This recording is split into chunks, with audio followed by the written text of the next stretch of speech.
My name is Jeanne Coombe, and I'm here with the We Were Such a Naughty Group exhibition at the Errant Art Space, which runs till October the 2nd.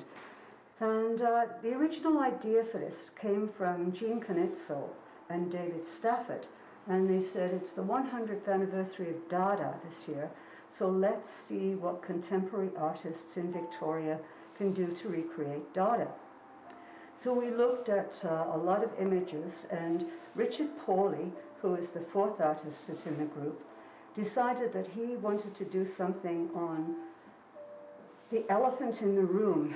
This was, Dada was very prominent after World War I, and hundreds of men were going to war. They were being drafted and obviously being killed. So here Richard has used his wild imagination to create all the guys that were sitting in the room waiting to go to war. And it is just, anyway, it's really quite unbelievable. And the music in the background is Edith Piaf. You'll see one of Richard's returning themes that he used for baseballs and baseball bats and knee pads. I found this little red car in my garden. I love digging around in the garden and doing archaeological research. So really we all had a lot of fun doing this. And in a way it's a really good antidote to what's going on in the world right now, because let's face it, it's really, I don't want to say effed off, but it is. And so we had really good laughs. This piece in the corner here, Richard actually wore on his face as a mask when we had photographs taken for the show. There's a lot of World War I ephemera in here that he's collected and found over the years. And he's created this room which has a kind of an eerie feeling, but at the same time, when you look at pieces like this and you see yourself in the mirror, you know, it's like, which piece of art are you looking at? You're engaging with yourself in the video camera. So I love the irrationality of it all. I love the creative spirit of it all. And I love being in here. One of the key things that we decided right at the beginning is we all have to have pseudonyms. And so Richard Pawley's name is KasparKaspar. So this is KasparKaspar's room. Okay, so I decided very early on that I wanted to do research on women who were very influential in Dada. And I discovered this woman by the name of Baroness Elsa von Freytag-Loringhoven. And she was really the mama of Dada. And at the same time, I was doing a class with Wendy Walsh at the school, and we were asked to paint something sci-fi. So I decided to paint a robot dog. And the reason I did that is because robot dogs are used by the police in New York. Elsa lived in New York. She was frequently arrested because she would take off her clothes and bathe in the fountains. So if Elsa was around, the robot dog would be chasing her. So this is my homage to Baroness Elsa von Freytag-Loringhoven, who lived from 1897 to 1927. She died very young. She died penniless. She lived with other Dada artists, but prior to that, she was from Poland. She had trained in dance, so she was a performer and a sound poet.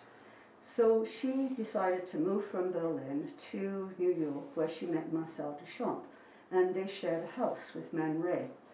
One of the most outlandish things that I read is that Man Ray made a videotape of her, not a videotape, a film of her shaving her pubic hairs. So I thought, oh my God, I have to look further into this. She was outlandish. She would wander around the streets wearing lots of scarves, so I've got scarves around. Whenever she came to a fountain, she'd take the clothes off and she'd bathe in the fountain, then she'd get arrested. And Marcel Duchamp, evidently, and Man Ray used to bail her out of prison quite a lot, and they got so sick of it. She was madly in love with him. Anyway, just a little digression. She made a portrait of Marcel using a wine glass, but at the same time, what I was thinking about is that she came up with the idea for our mutt and the urinal. And she had drawn a little picture. She gave it to Marcel, and then Marcel actually created it and published it as a ready-made. So these are all ready-made. So this is my ready-made portrait of a portrait to Marcel, and I put a little toilet in there with a little piggy in it. Yeah, little piggy.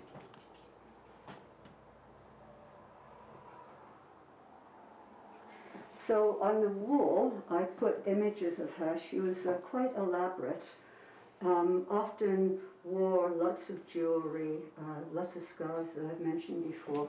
She was surrounded by poets, and her poetry I tried to read, but I found it really difficult. So for my ready-made of Baroness Elsa von Freytag-Loringhoven, I made a decision that I wasn't going to buy anything, and I was just going to use stuff that I had in the house. So this was a lot of fun making this. And so there's bracelets, the spoons that I've collected.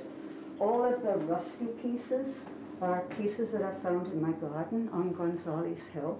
And then these little doilies are dyed with rust from the Blue Bridge. The dress my sister gave to me.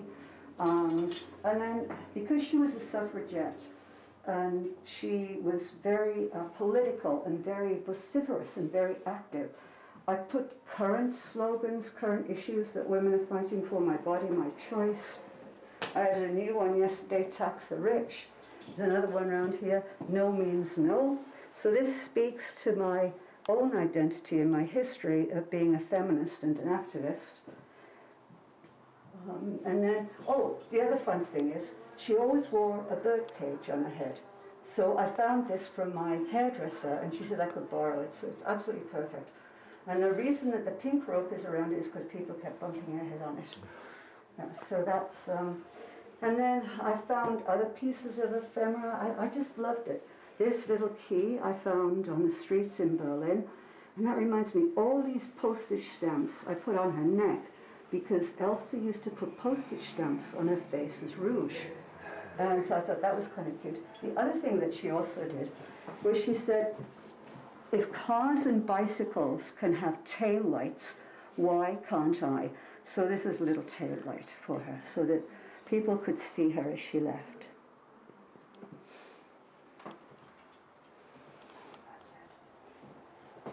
So the room, I tried to give a bit of atmosphere to the room, sort of thinking about what it would have been like in 1924. There would have been lots of drapes.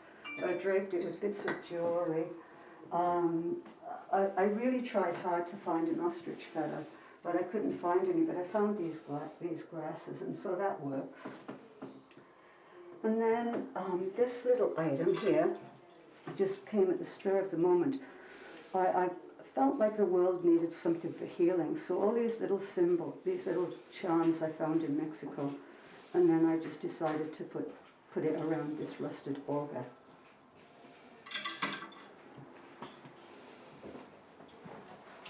I think that's it. There's one more thing.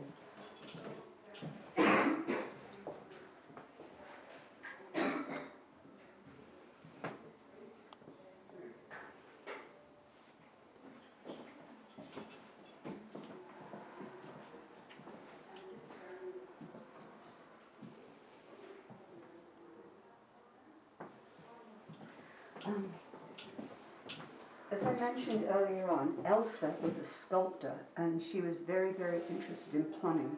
I think that's probably where the connection with our mat and the urinal come from. So she would make sculptures out of plumbing materials. So I made this because she would carry the sculptures around with her as she walked through the streets. This is my dad's old tripod. And then she would usually have like a tassel or something hanging down, so I put the tassels in there. So this is another homage to Elsa von Freytag-Loringhoven. Oh, and by the way, she was married 5 times.